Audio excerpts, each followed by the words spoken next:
On this week's episode, we catch the March Madness fever, breaking down our favorite TV comedic ensembles. We have local casting calls, and of course, what we're watching. For the Hub on Hollywood, I'm James. I'm Jamie. Can't wait to see your bracket.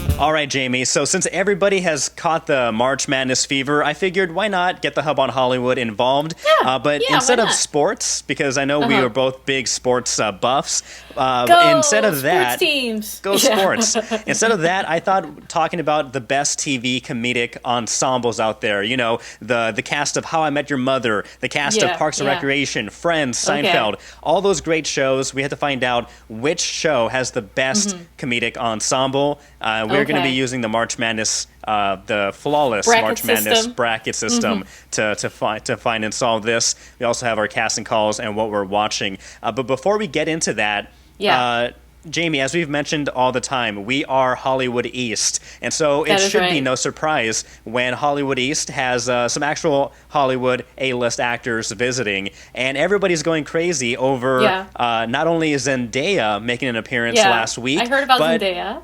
But now Tom Holland, he's been spotted roaming around Boston. What? Excuse me? That's right, Tom Holland. And Zendaya are here? Spider-Man and MJ. I knew about Zendaya. I didn't know about... Hold on. Ron, get the car! We gotta get to Boston! No.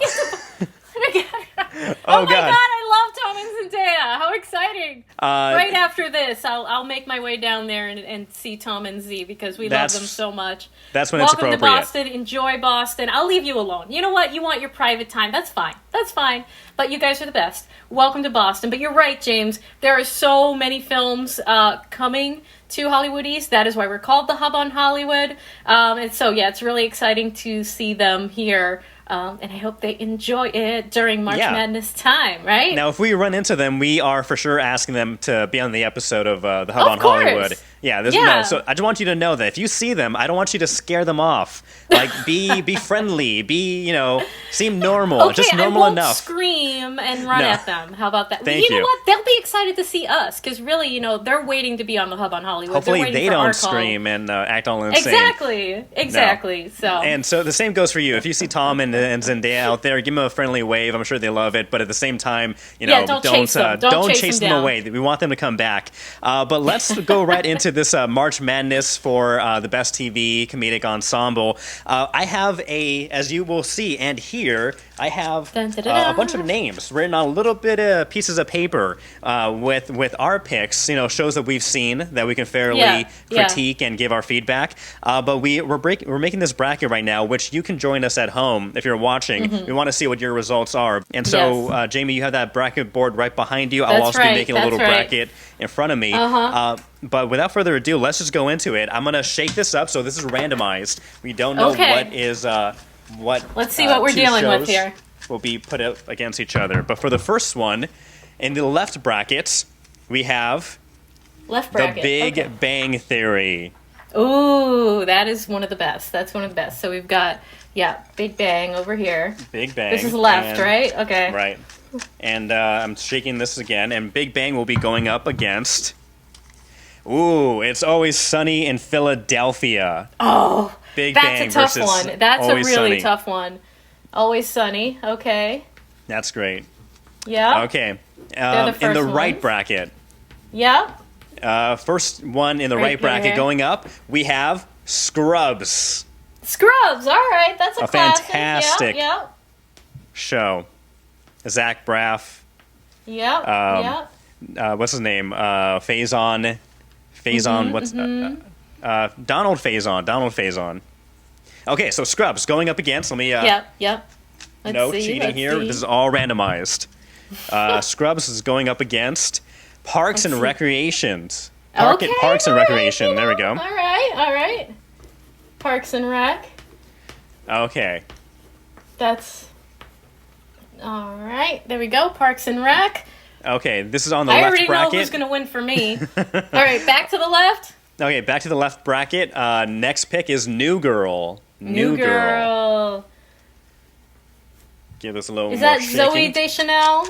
Zooey Deschanel. We have, who else is on New Girl? We have Jake Johnson, of course, Max Greenfield, Lamorne Morris, Hannah Simone. Always great people. So they are going up against, can they beat How I Met Your Mother? Ooh, that's a tough one. That's another tough one. Lots of really good show. Lots of really tough matchups on this right side here. Left side, rather. Okay, doing some more. Your mom. A little more shaking, shuffling. For the right bracket. Mm-hmm. Second group in the right bracket, Community. Community. Yay. And going up against Community, we have Modern Family. Oh, gosh, this is going to be a tough one. I can't wait to fight over these. This is a good matchup. Mm-hmm. A little more shaking, no cheating up in here. We have for the left bracket and the final head-to-head for the first start, The Office. The Office. That's a juggernaut. Yeah. It's a juggernaut. That's my husband's winner right there, I can tell you. Overall. Okay. And The Office is going up against Seinfeld. Ooh. Seinfeld. Seinfeld. Okay. And that's your favorite, I suspect. Seinfeld is up there. Seinfeld is very, very high up there. Okay. Now on our right side of the bracket, we have final two, so we don't have to shuffle these. But for the right final bracket, we have Friends. Okay. The great cast of Friends. One of the greatest of all times. Going up against, another greatest of all times, 30 Rock. Oh, gosh. Ooh. Yeah, this is going to be so tough. Oh, my gosh. This is a pretty good lineup. I'm pretty decide? proud. I'm pretty proud of this lineup. I think these are really great shows. Yeah. Okay. All right, James. Where do you want to start? Let's just start from the very beginning with the Big Bang Theory. Why not? Okay. Since it is the start of everything. Big Bang Theory up against It's Always Sunny in Philadelphia. So talking about Big Bang Theory, who do we have here? We have Johnny Galecki, Jim Parsons, Kaylee Cuoco, Simon Helberg, Kunal Nayar. I think that's how you pronounce it. Melissa Rauch and HIMYM Bialik. She's now on Jeopardy. HIMYM Bialik of Blossom fame. Mm-hmm. Excellent. And they are going up against It's Always Sunny in Philadelphia. That includes Charlie Day, Glenn Howerton, Rob McElhenney, Caitlin Olsen, and Danny DeVito. DeVito, of course. So, all right. I'll go first. I'll shoot first. I'm going to go with It's Always Sunny. It's Always Sunny, I think, is a better cast that works much better. I'm not saying Big Bang's not great, but I think It's Always Sunny put up against them. I think their cast, it's very strong. It's very hilarious. I'm going to have to disagree with you, James. I'm going to have to go with Big Bang Theory. I'm going to have to go with Big Bang Theory because, oh my goodness, the humor it's elevated. It's absolutely hilarious. The way that all of these characters interact with each other. I just can't get enough of it. I actually went to go see Jim Parsons live in New York City when he was on Broadway because I loved him so much as Sheldon. And I think Sheldon is just, this character is just a phenomenon, the way that he plays it. Absolutely. So, I mean, I have to go with Big Bang Theory. So, what are we going to do here? Let me rebut. I'll try to convince you that It's Always Sunny is the right answer. So we have It's Always Sunny is a great show. It's on its 15th season. So not only has the cast, the original cast was everybody excluding Danny DeVito. Danny DeVito came in to number 2 and put, I think, the show on a whole nother level with Danny DeVito's performance. I think every single character being able to stay fresh and witty and you want to root for these terrible characters, kind of like with Seinfeld. These are like very narcissistic and selfish people. But these actors, they bounce off of each other so well. And you can match any one of these, like Charlie Day with Glenn Howerton or Rob and Danny. Everybody, everybody is able to shine and help others shine as well. I don't know. This is going to be a very tough one. This is going to be okay. Well, if we're going on ensemble, I feel like towards the end of Big Bang Theory, like it kind of ran out of stories and places to go.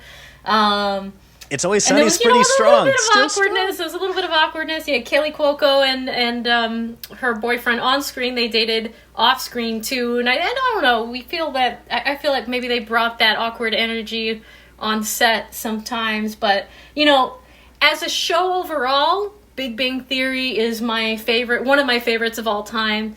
There was one joke. Was it a neutron walks into a bar, and the bartender says, hold on. A neutron walks into a bar and asks for a drink, and the bartender says, for you, no charge. Da-dun. Get it? Because it's neutral, because he doesn't have a charge. That's what got me into the show, and I was laughing hysterically, like, for days and days over that one joke. So, Big Bang Theory, always a place in my heart, but as far as ensemble, if that's what we're going with, if that is the, deciding metric that we're going by, fine. You know what? I will give it to Always Sunny in Philadelphia for that one. Ding, ding, ding, I respect that. I respect that. Okay. No, and to be fair, I will be honest and fair too. If I feel like I love one show, but the other cast is, I think maybe just they mesh much more well together. And then I have no qualms with putting a favorite show aside. But It's Always Sunny moving forward. All right. Let's go to the right bracket where we have Scrubs and Parks and Recreation up and head to head against each other. Scrubs is a fantastic show, kind of like one thing that you mentioned with the Big Bang Theory. Near the end of the series, some of the characters we've seen kind of disappeared. Some of them stayed. I'm not sure if it held as well as Parks and Recreation. A lot of those characters, they were there since the very beginning. You have Amy Poehler. You have Chris Pratt. Nick Offerman and Chris Pratt alone in anything. I could watch a movie with just those two characters alone. Aubrey Plaza, Aziz Ansari, Rob Lowe, Rashida Jones, Adam Scott. That's up against Scrubs, which had Zach Braff, Donald Faison, Sarah Chalk, John McGinley, and Judy Reyes. Where are you leaning? What are you feeling right now? Well, I really love the chemistry between the characters that play JD and Chris Turk in Scrubs, and any interaction with them. And I love... similar to Always Sunny, it's like you could put any of these characters together and they mesh so well and they play so well off of each other. The janitor and Carla and Elliot and the doctor, Dr. Cox, and all of them. So I really love Scrubs. Parks and Rec. Gosh, it's the nerdy factor that pushes me over the edge that I love more. It's pretty close though. Where are you leaning? I'm leaning more towards Scrubs. Parks and Recreation, they have a much larger, it feels like a much larger cast that they incorporate in every episode. But with Scrubs, I think just by you saying the real life best friend relationship between Donald Faison and Zach Braff, you see that clearly in each and every episode. And every single member of the cast of Scrubs is hilarious on their own. You can watch like their own side story but when they're all together in the same room, when things are going down, Scrubs works very well. So I'm leaning towards Scrubs. Okay. All right. Let's go with Scrubs. I dig that too. All right. Scrubs over Parks. Scrubs. Now, I know we're going to have a fight later down in this bracket. We are definitely... I don't know that we're going to agree. We might have to have two different brackets, but we'll see. We may have to have we'll get there. A tiebreaker. It'll be fun. Okay. For our left bracket, we are looking at New Girl versus How I Met Your Mother. New Girl versus How I Met Your Mother. As you mentioned before, New Girl, we have Zooey Deschanel, Jake Johnson, Max Greenfield, Lamorne Morris, and Hannah Simone. And for How I Met Your Mother, Josh Radnor, Jason Segel is a great, Kobe Smulders, Neil Patrick Harris, Allison Hannigan. Again, the reason why all these shows are on our list is because they are already a great ensemble. But what we're looking for is these two shows in particular up against each other. Which are the best? Okay. I love New Girl, okay? Yes. I love New Girl. I watch it on my downtime.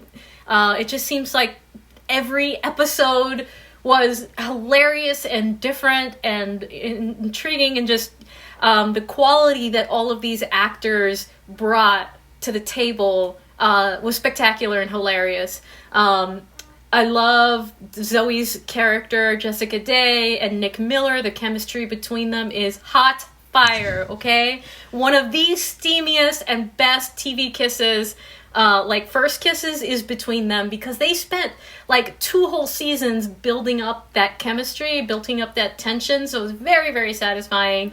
And the chemistry between Schmidt and Cece that goes on for the entire series is really beautiful and natural, and the relationship between all of these characters, super hilarious.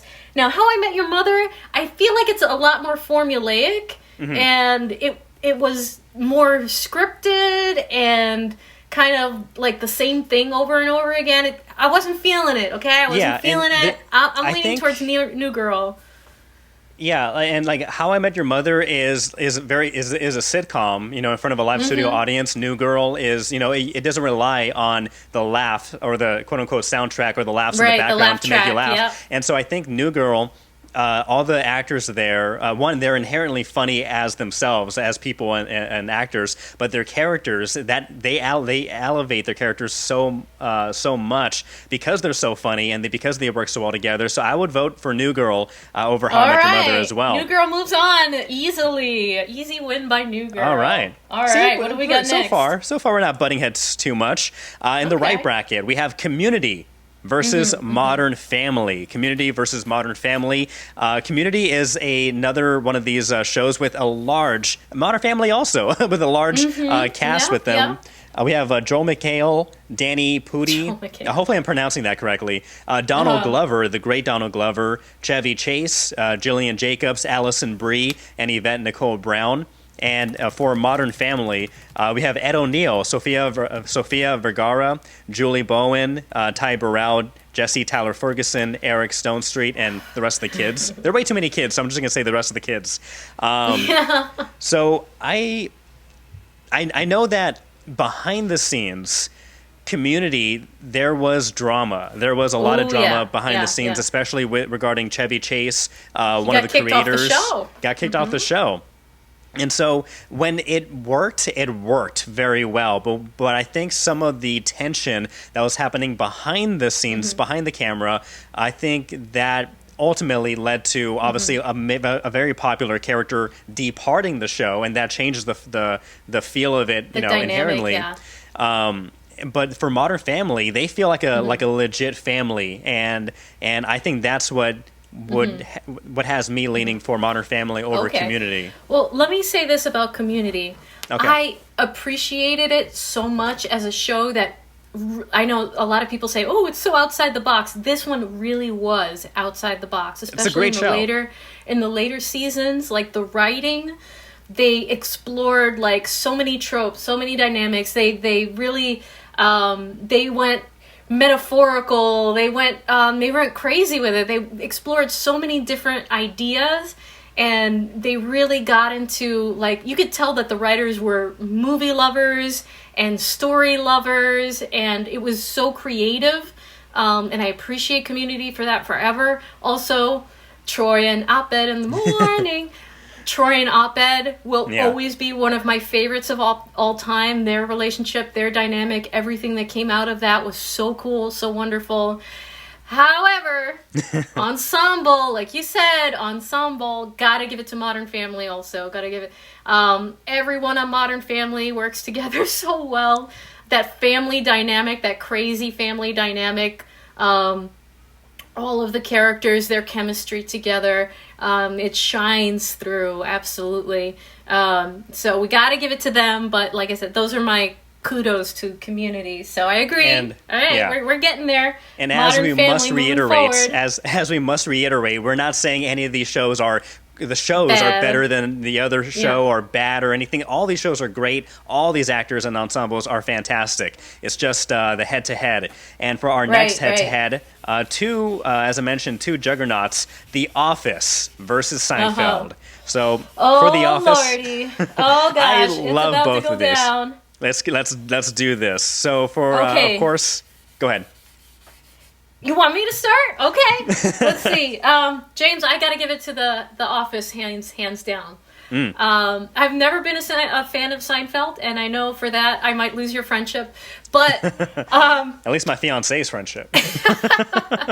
Yeah, I'm sorry, Ellie. But God, the Office, I think their cast just is beyond compare.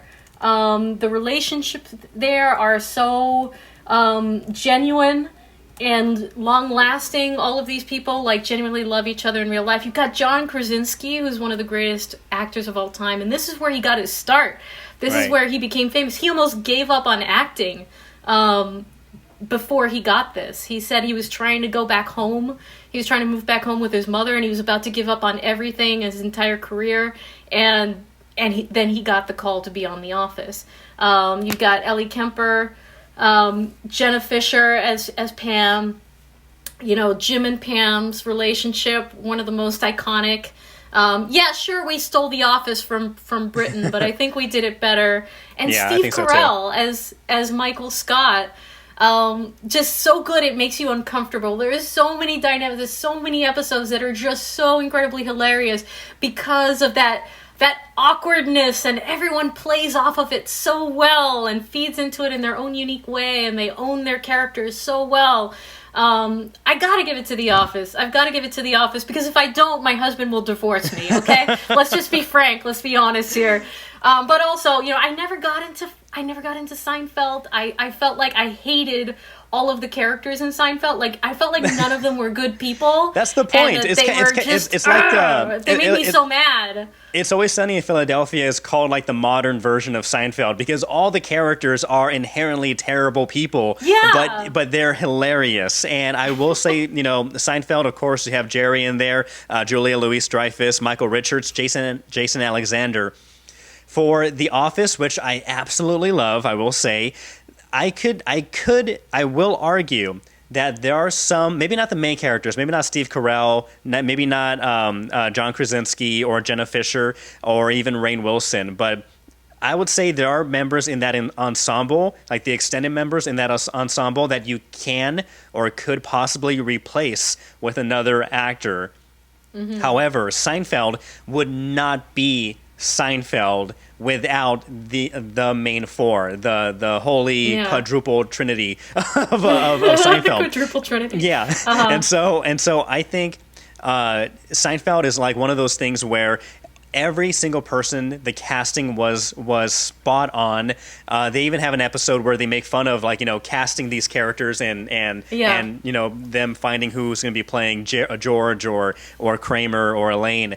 But I think if you can replace some characters, some actors in the ensemble and still have the show, maybe the show doesn't necessarily rely heavily on the ensemble, but if you replace any of these characters in Seinfeld, I think the show loses its magic, and it's not the show that, you know, what millions have loved over the years. So that's my stance. I'm ready for your rebuttal. My rebuttal is okay. Interesting ensemble in Seinfeld. You're right. All of the characters are very unique, but they're also awful. My rebuttal, It's Always Sunny in Philadelphia. All those characters are awful, but they're on season 15 going on 25. I know, but I just can't tolerate watching it. And for me, like, I just can't. And if I can't watch it, like, it's not good. I don't know. Oh man, I'm gonna get so much hate mail. But both of us are getting so much hate mail. I know. I love the storylines of The Office. You know what I mean? I think that there's lots of growth and development of these characters over time. In particular, the bigger ones, but even the minor characters are there, and they're the foils that you need for the development of other characters also. And John and Pam, from, you know, just being kind of office crushes to, you know, her leaving her fiance for him and them falling in love, and then them being married, and then them having problems in their relationship, and, you know, it's just, you follow these characters over such an extended period of time, and it feels so real, and it feels like you are a part of their family. Now my rebuttal. Okay, go now for it. It's great so that characters are able to grow and there's an arc and you see that. But what's more impressive? The growth of characters over all these years, or following characters where there's a lack of growth. These characters don't learn lessons. They don't become better people. They're the same selfish people they are from the first season to the last episode, and yet people keep loving the show and the characters and the stories because they themselves, the actors, the characters and their performances of these characters, even though they're terrible, their amazing collaboration and working together, I think that shows that you don't need growth to be one of the best shows ever. But what is more difficult as far as stretching your acting muscles? Is it doing the same thing all the time? Or is it having character growth and showing your character evolve over time? And I think staying on top as one of the best sitcom shows of all times, while not, without having any growth, but just showing that they can stand on their own two legs as is. Not only the characters, but the actors themselves. They don't have to jump through hoops and impress and like show, look at how much better of a person I am. Like, no, I'm still the crappy person, and you still root for me or watch this show week in and week out because of the characters and because of the actors. Oh, God. Is what I don't my think we're argument going to would come be. to a consensus here. I think we're going to have to, like, rock, paper, scissors this because we're just not going to come to an agreement. I think that's true. I'm steadfast on The Office and you're steadfast on Seinfeld. And, you know, I think both of our relationships depend on us doing that. so by chance won't, we can go with chance. You know, we can't get in trouble with chance. If you're okay with that. Let's do it. Okay, so we'll do 2 out of 3, rock, paper, scissors, okay? Rock, paper, scissors. That's fair, at least. That's fair. I think that's fair. I think everybody can agree with that, okay? Ready? Ready. Eyes closed. 3, 2, 1. Rock, paper, scissors. Shoot. Go. Oh, you win. Rock over scissors. I won. Okay. Ron, you can stay married. I think I will still get married because because Seinfeld lost by sheer chance. So that's right. So and, The Office. And you fought for it. So wedding is still on. The wedding's still on. That was a hard fought match. That was. And you know what? It was fair. It was just chance. I think that was fair. So, okay, all right. As long as we're still friends. We are still friends. Okay. Moving on to the last one here. We have Friends going up against 30 Rock. We have a great... so Friends, we have, of course, Jennifer Aniston, Courtney Cox, Lisa Kudrow, Matt LeBlanc, Matthew Perry, and David Schwimmer up against, 30 Rock, which we have, of course, Tina Fey, Alec Baldwin, Tracy Morgan, and Jane Krakowski. I love both of these shows so much. Me too. These two shows are shows where I'm literally laughing out loud throughout the entire thing because of how great and ridiculous it is.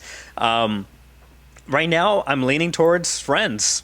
I think Friends... You're leaning towards Friends, yeah. Yeah, Jennifer Aniston, Courtney Cox, Lisa Kudrow, Matthew, David. They are the epitome of, I think, the definition of what a perfect ensemble is. They perfected, having a popular show that lasted for 10 seasons, but also each and every character had their time to shine, to grow, and each actor was able to... each actor became the character, and each character became the actor. I think you can't look at one of these characters or actors and not think or see them as that person, or imagine them being in the same space together.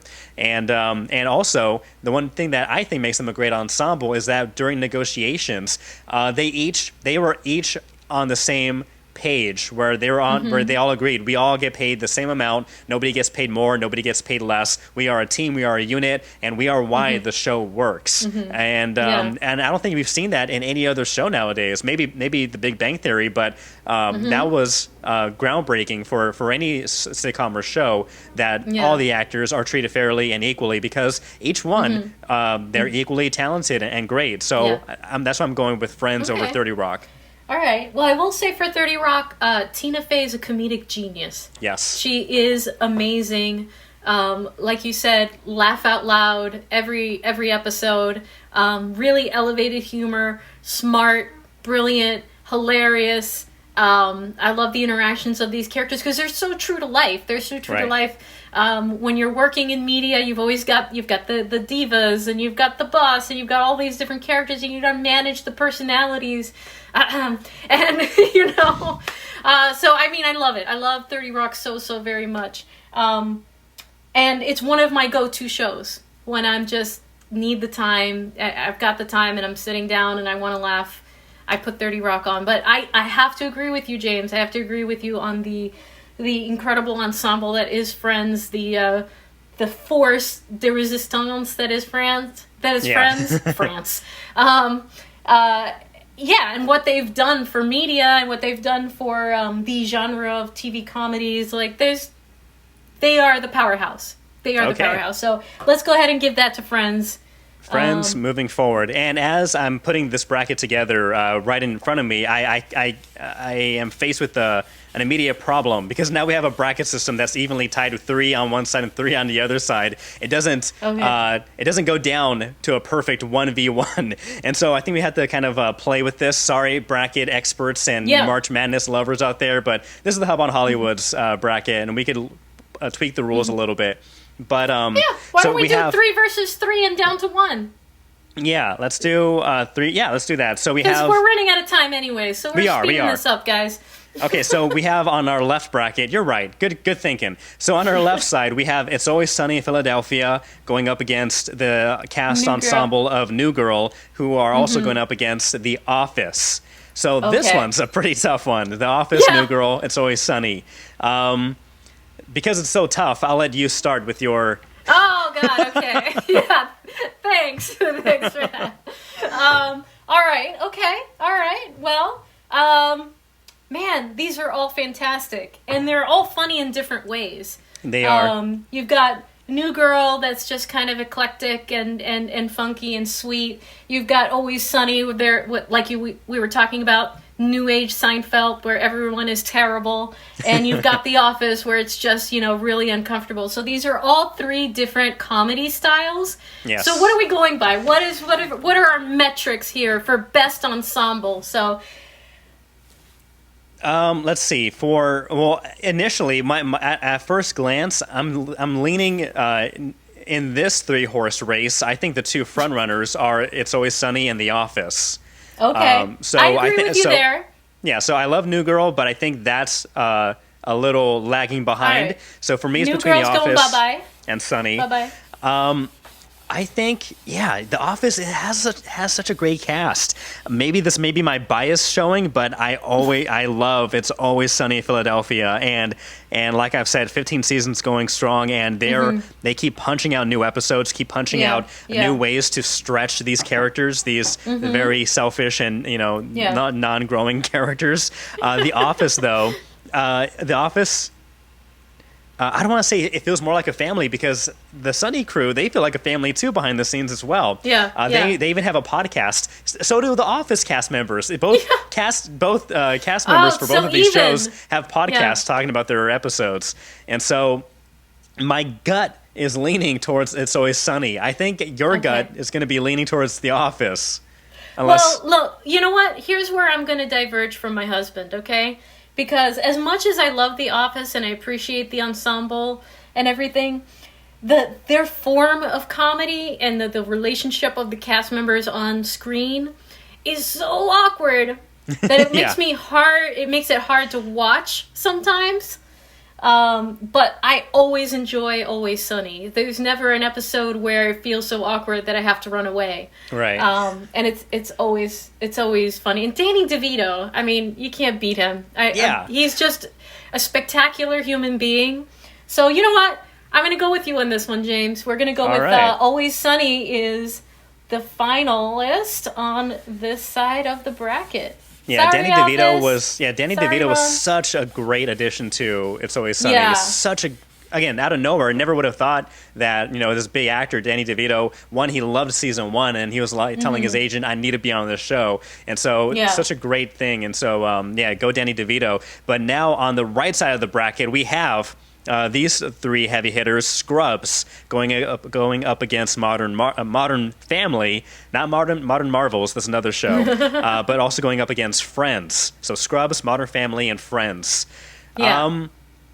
I had to lean with my friends on this one again. I think Modern Family is a great cast, and they legit do feel like a real life family that you're kind of like, of course it can get ridiculous and outrageous, but you feel like a little fly on the wall.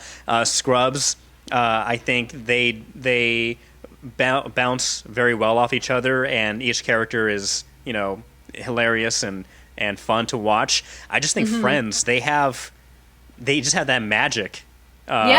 They do. That's tough to beat, I think. They don't have diversity, but they have magic. yeah. That's the one criticism of Friends. They need to bring some diversity on. They'll have them date Ross. Yeah. I'll go with you there. I'll go with you on Friends too. Because, all right. That one was pretty easy because, as much as I love Modern Family and I love Scrubs, they are not the powerhouse, they're not the powerhouse that Friends is.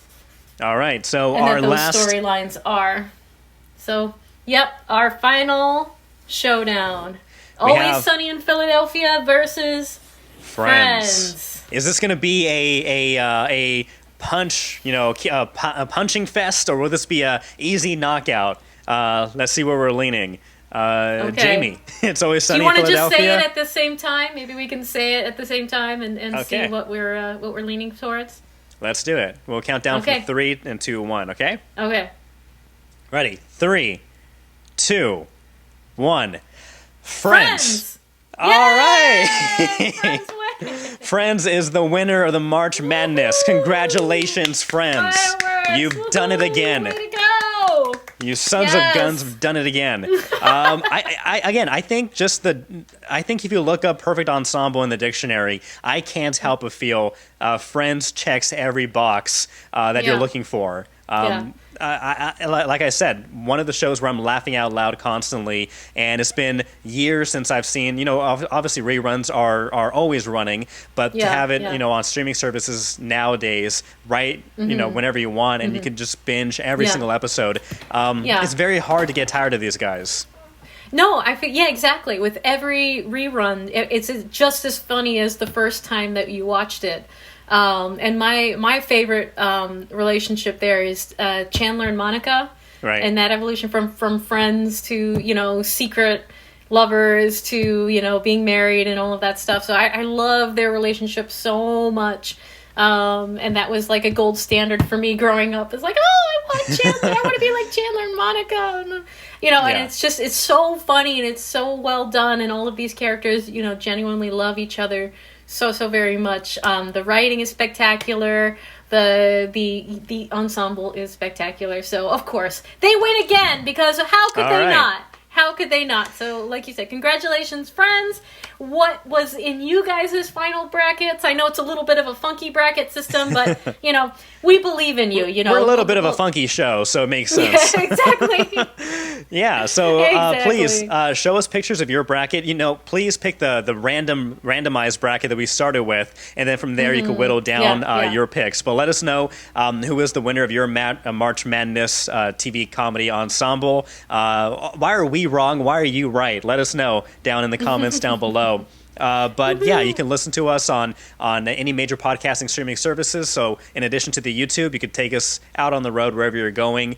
Please follow us. We're on the social medias: Facebook, Twitter, Instagram, TikTok, where you can catch clips and recaps of our previous episode. So always fun to keep tabs and track of the show. And if you comment, we will be sure to give you a shout out on the show, like we did to all of the folks who were having a bit of a battle over Batman on Facebook. So we love it. And catch that on our social medias.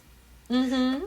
All right, so let's just get into our local casting calls. This will help. This will be the Zen moment, the decline from that hard-fought battle between. I know, I'm sweating. That was quite a battle. My goodness, we made it through unscathed. But what you can make yourself into is a movie. Is a movie star?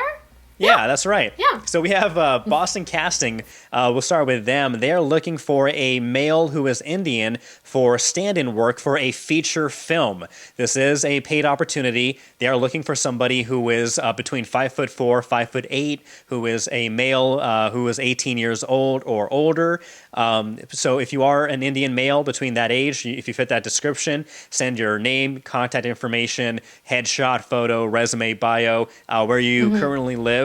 Send all that to Boston Casting Submit 8, the number 8, Boston Casting Submit 8 at gmail.com. In the subject line, just put stand in and your name. Boston Casting also looking for diverse young actors between 18 and 22 years old for a film project. This is shooting on March 24th in Brockton.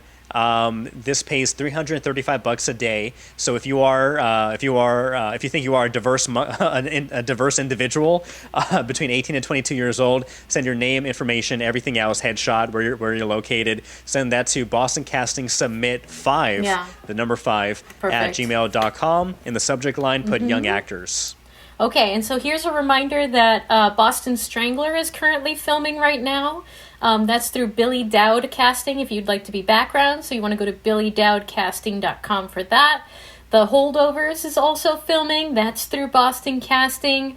They're doing virtual digital capture for I Want to Dance with Somebody, where you can be scanned and digitally inserted into the movie. Super cool. Also Boston Casting. Sign up at bostoncasting.com. And Boston Casting is also looking for specifically Haitian women for a web series between the ages of 40 and 60, union or non-union, shoots later this month. So you're going to want to send your name, contact info, headshot, resume, and where you're from, with the subject line Haitian woman and your name, to Boston Casting Submit 5 at gmail.com. Okay, and lastly, we have Slate casting real people for a new project for social media and for online content. They're looking for real-life gamers, 18 to 25 years old. They're also looking for environmental volunteers, 21 to 30 years old, as well as self-care mental health devotees. That's any age range. So if you participate in beach cleanups, composting, other environmental activities, if you do yoga, tai chi, rowing, spin, any other fitness or self-care activity, if you're an avid gamer, then this is for you. It pays $1,500 if you are cast and shoots for 3 days in May right here in Boston. This is for both SAG-AFTRA members and non-union members. So if you are interested, send your photo, description of your relevant activities, your contact information, where you live. Send that to Slate Self Tape, the number 3 at gmail.com. Slate Self Tape, number 3 at gmail.com. A lot of good stuff. Perfection. Lots of good stuff. So many incredible opportunities. Lots of chances to get on the silver screen and on TV series. Yeah. So very cool. Oh, The Gilded Age, too, from HBO Max is filming in Rhode Island right now. There's just so many opportunities coming to New England. And we want to get you there, so keep following us here on the Hub on Hollywood. And James, I think we're going to wrap it up with just what we're watching right now. And I caught up on something that we talked about last episode, The Adam Project, which you reviewed in our last episode, so definitely go and check that out. I agree 100%. This is one of Ryan Reynolds' best films. Surprisingly. Surprisingly. I just love how he plays off of the young actor who plays the younger version of himself. Yeah. I feel like what they did was they kind of got all of the actors in this film to do Ryan Reynolds-esque comedy, to bring his personality to like everyone on screen, which I thought was a little much at some points, but it was still really solid, really emotional. Lots of Star Wars references, so you can tell the writers and producers of this film were big Star Wars fans. From like the chase through the valley there. It's like the battle like where the Ewoks and the forest what yes, there was that one also, like the chase through the forest, and exactly like the battle with the Ewoks, where they're on the speeder and they're getting rid of the stormtroopers as they're going through the trees. Almost exact same thing in this movie. And the lightsaber, his weapon that the kid keeps saying, that's a lightsaber, that's a lightsaber, and he's telling him to shut up. And at the end, it's essentially a lightsaber. So I really appreciated that. I thought maybe the ending was a little bit too happy, but then I'm like, you know what? We need we need happy endings at this point in time. We need feel good movies. I feel like it was a little too clean, but it was fine. It was fine. I appreciated it at the end. So Adam Project. I caught up on that. It was really great. What about you? So I was the opposite. I didn't watch anything new. I watched something rather old. Not too old. I'm not old. I watched this Arnold Schwarzenegger movie. You may have heard of it back in 1993, Last Action Hero. Are you familiar with this one? I've heard of it. I don't think I've seen it. Yeah, so I saw it once years ago, and I really didn't remember much about it. And so I put it on. I think it's on Netflix or on one of the streaming services. And I put it on, and it was great because as the movie was rolling through. Everything was coming back, flooding my memories. Like, oh yeah, I remember this scene. And I think it holds up very well. So if you haven't seen The Last Action Hero, starring Arnold Schwarzenegger, this is pretty much like a spoof, kind of, on an action movie, genre. It's like a little commentary on the whole genre in and of itself. But it's about this young movie fan who, with the help of a magic ticket, is transported into the fictional world of his favorite action movie character, who is played by none other than Arnold. And so this is really fun because you have this actor. Kind of meta. Yeah, very meta. So you have this kid who's watching this movie, Jack Slater, number 5, because all these action movies have like 20 different sequels. And so they have Jack Slater, number 5. He's watching it. And he's at this very, rundown movie theater where this really nice projection, the guy who runs the projector and who owns the place gives him a magic ticket because for reasons, but it makes the story happen. So he gives him this magic ticket, and this kid is watching the character Jack Slater, who in this movie is played by Arnold Schwarzenegger.